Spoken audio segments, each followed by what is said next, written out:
नमस्ते बच्चों। आज आपने जो भी मुझे पिछले वीडियो के बाद जो भी प्रश्न भेजे थे, जो आपने डाउट भेजे थे, उन सब के हल के साथ मैं आज फिर आपके साथ हूं।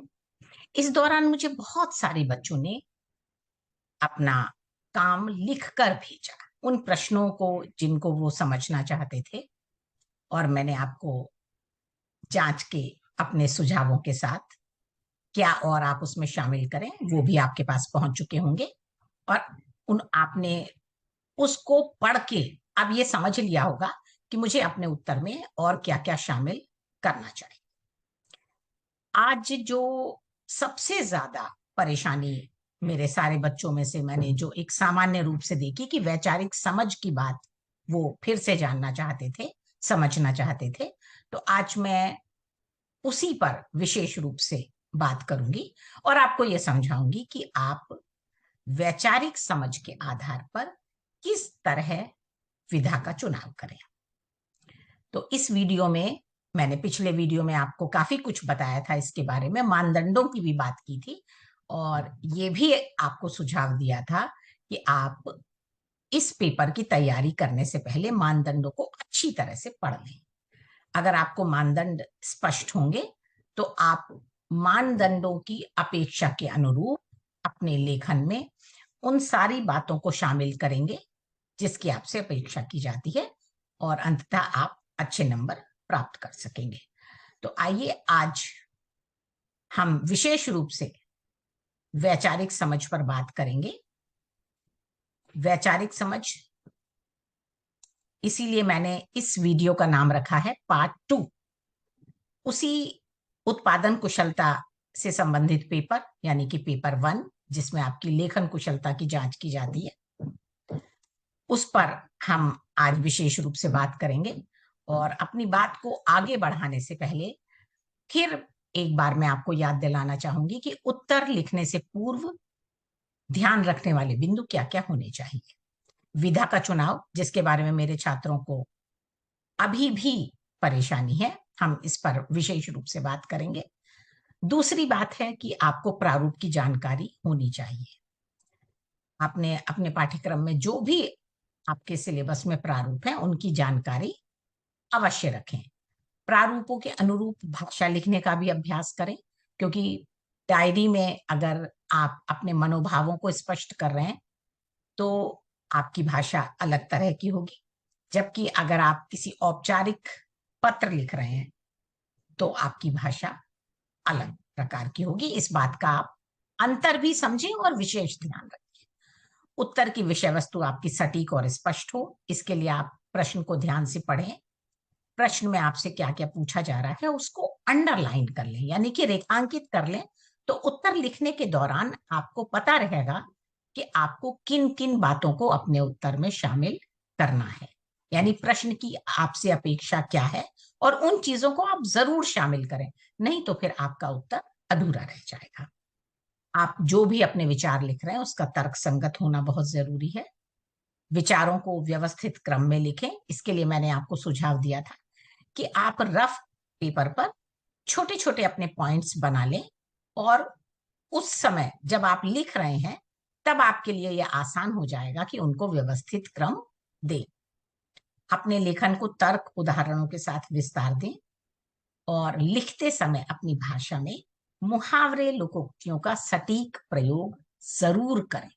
ये ध्यान रखेंगे क्योंकि प्रीतेश और आन्या, ये बात बेटा विशेष रूप से ध्यान रखिएगा कि सटीक प्रयोग होना चाहिए। ऐसा नहीं कि आप जबरदस्ती, आपको ये कहा गया है कि मुहावरे और लोकोक्तियां शामिल होनी चाहिए, तो आप जबरदस्ती मुहावरे और लोकोक्तियों का प्रयोग करें, ऐसा बिल्कुल भी मत कीजिए।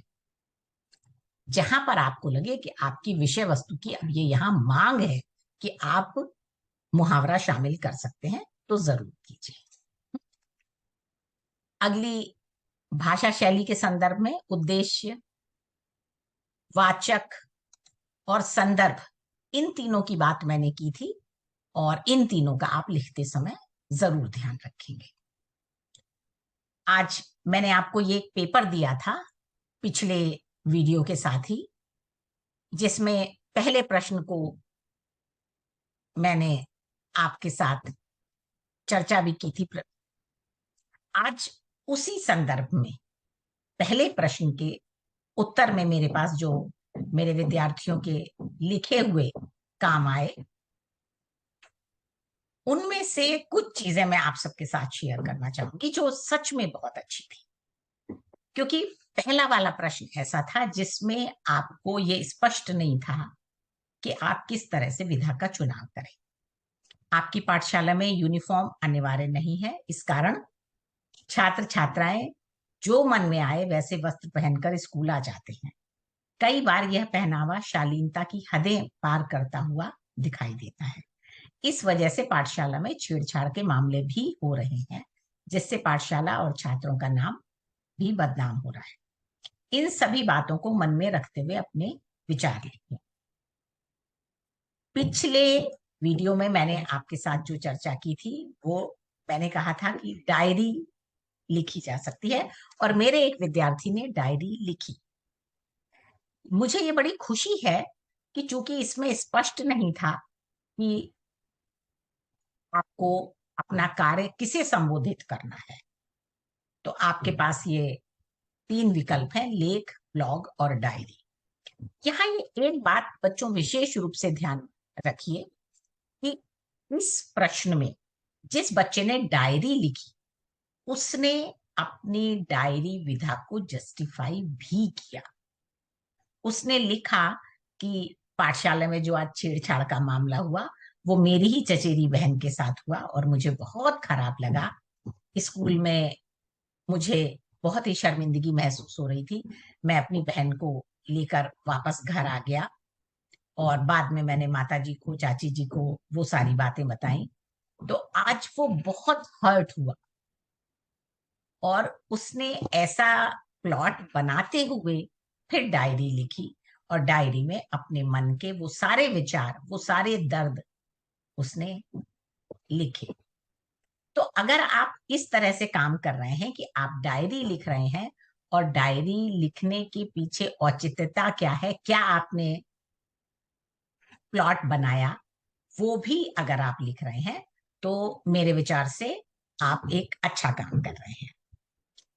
एक और बच्चे ने इस बारे में लेख का चुनाव किया और लेख का चुनाव करने के लिए उसने बड़ी ही खूबसूरती से लिखा, क्योंकि वो ये बात समझ रहा है कि विद्यालय की बात को बाहर नहीं जाने देना चाहिए, इसलिए उसने वो लेख अपनी स्कूल पत्रिका के लिए लिखा ताकि बाकी सारे लोगों को भी ये बात समझ में आ सके। और अगर वो पत्रिका घर जा रही है, माता पिता भी उसे पढ़ रहे हैं, तो वो ये समझ सकें कि विद्यालय में गणवेश की क्या अनिवार्यता है और गणवेश क्यों रखा जाता है। गणवेश के अलावा अगर आपको कभी छूट दी जाती है तो आप किस तरह के शालीन कपड़े पहनकर विद्यालय में आए। विद्यार्थी और माता पिता दोनों इस बात का ध्यान रखें। लेख को भी बड़ी खूबसूरती से लिखा जा सकता है, बशर्ते आप इस प्रकार से योजना बनाएं और वो उसे उसकी औचित्यता स्पष्ट भी करें। तो मुझे लगता है कि आप वैचारिक समझ के मामले में काफी अच्छी समझ रख रहे हैं और आपने जो कुछ भी लिखा है, अगर आपने उससे एक अच्छा संदेश दे रहे हैं, आपकी भाषा शैली अच्छी है, तो आप अवश्य अच्छे नंबर प्राप्त कर सकते। एक बच्चे ने ब्लॉग भी लिखा। यहाँ मेरे सामने एक बड़ी समस्या पैदा हो गई कि मैं किसको सर्वथा सटीक या योग्य प्रारूप मानूं। कई बार ऐसी स्थिति पैदा हो जाती है क्योंकि जिस बच्चे ने ब्लॉग लिखा उसने भी स्कूल की वेबसाइट पर ब्लॉग लिखा और ये स्पष्ट किया कि मैं स्कूल की वेबसाइट पर ब्लॉग लिख रहा हूं ताकि स्कूल के सभी विद्यार्थी, टीचर्स और अगर पेरेंट्स अपने बच्चों की वेबसाइट खोलकर देखते हैं तो वो भी पढ़ें, समझें और इस बात का आगे से ध्यान रखा चाहिए।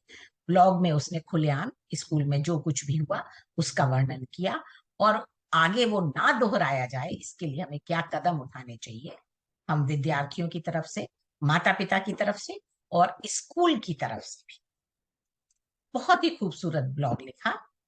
तो हमेशा इस बात का ध्यान रखिए कि अगर प्रश्न आपको ये पूरी तरह से आपको इशारा नहीं कर रहा है कि आपको वैचारिक समझ के आधार पर आप किस विधा को चुन सकते हैं।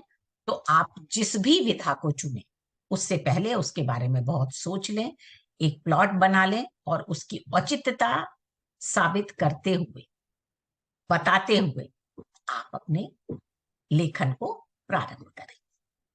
तो इस वाले प्रश्न में जिस बच्चे ने डायरी लिखी, चूंकि उसने औचित्यता पूरी तरह से बताने के बाद डायरी लिखी और डायरी बहुत ही अच्छी लिखी, इसलिए उसका काम मैंने पसंद किया। लेख और ब्लॉग के संदर्भ में भी जिन दोनों बच्चों ने स्कूल की वेबसाइट पर लेख या स्कूल की वेबसाइट पर ब्लॉग लिखा, उन्होंने भी विधा का चयन करने के साथ ही औचित्यता बताई और फिर अपना काम शुरू किया। वो भी एक अच्छा काम रहा। कुछ प्रश्नों में, जैसे आप देखें कि यहाँ इस प्रश्न पत्र में जो तीसरा प्रश्न है, आपके मन के विरुद्ध आपको अपने दादाजी के साथ किसी धार्मिक स्थान की यात्रा करनी पड़ी। वहां जाने से पहले आपका मन शंकाओं से भरा हुआ था, लेकिन वहां जाने के बाद आपके विचार बदलने लगे और उस धार्मिक स्थान की यात्रा के दौरान आपने काफी अच्छा महसूस किया। साथ ही अपने अंदर आते हुए बदलाव को भी महसूस किया।